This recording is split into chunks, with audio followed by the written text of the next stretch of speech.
Welcome back to Third Eye Weekly. Today we're joined by Allison Sutter, lifestyle coach, best-selling author, and teacher, and she's here to talk with us today about some of the all too common fears behind public speaking. Thanks for joining us today, Allison. You're welcome. So tell us a little bit about what first got you interested in this motivational kind of life path. Well, I think it was just one of those inner calling types of things that you sense that you have. For me, it was an aha moment sitting on a park bench one day going, I can't live my ideal life and tell my kids to do the same thing.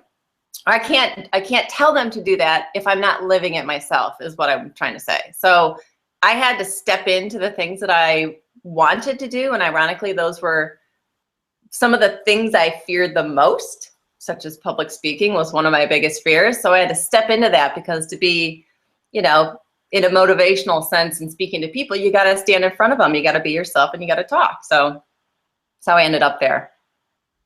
So what were some of your greatest fears in public speaking, for instance? Well, one of them was, it took me a while to figure this out. It wasn't an awareness I had right away, but standing in front of other people and being the focus of attention, and sort of that realization came after I named my book to The Power of Focused Attention, because in being the focus of someone else's attention, we become very conscious of self. And when you become conscious of self, if you're not secure with self, you feel that uneasiness. So, being the focus of attention requires you to have some level of understanding or belief that what you have to offer is of value to other people.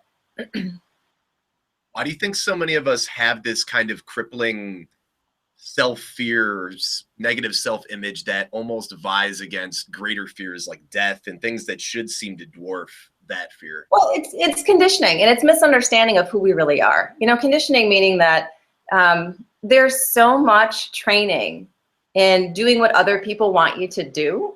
There's a lack of self-awareness, a lack of training that what I have and what I want is of value, because when we go through school, it's all about what somebody else wants for you.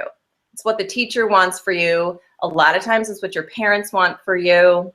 So the conversation of what I want for me, a self-confident conversation, a self-aware conversation, typically hasn't been happening, up until you get maybe out of college, and then you begin to ask yourself, well, what do I really want for me?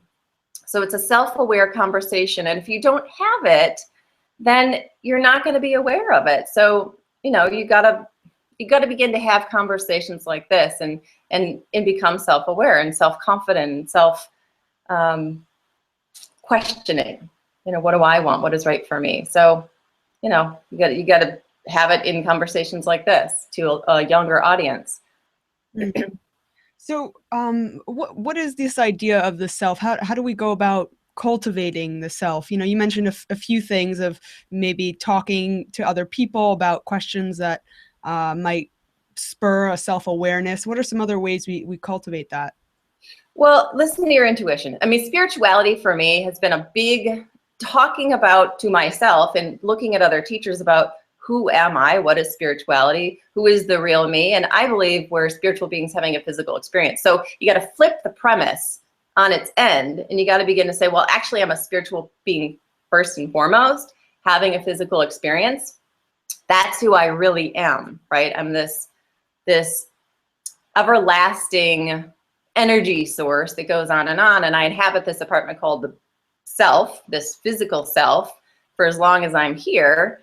And if you begin to play with those ideas, what does it look like for me to be first and foremost my spiritual self, my energy signature?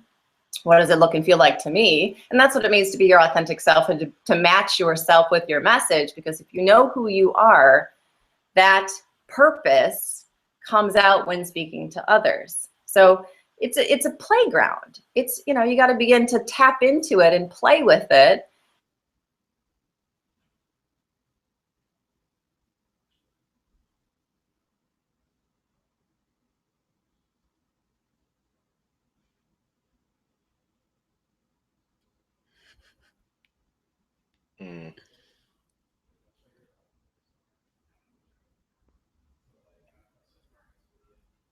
don't know what to do. Oh, Allison, you still there?